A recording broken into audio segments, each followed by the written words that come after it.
നമ്മുടെ കമ്പ്യൂട്ടറുകളിൽ മൈക്രോസോഫ്റ്റ് വേർഡിൽ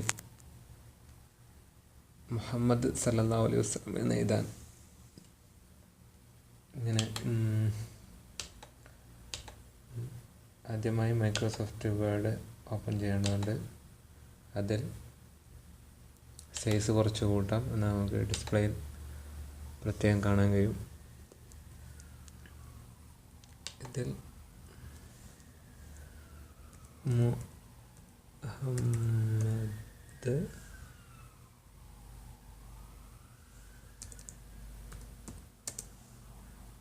എന്ന് ടൈപ്പ് ചെയ്തതിന് ശേഷം കീബോർഡിലെ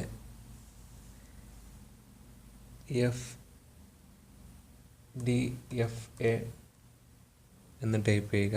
അതിനുശേഷം കീബോർഡിലെ Alt X പ്രസ് ചെയ്യുക. അപ്പോൾ മുഹമ്മദ് സല്ലല്ലാഹു അലൈഹി വസല്ലം എന്ന് വരുന്നതായി കാണാം. നിങ്ങളുടെ കമ്പ്യൂട്ടറിൽ നിങ്ങൾ ശ്രമിച്ചു നോക്കുക.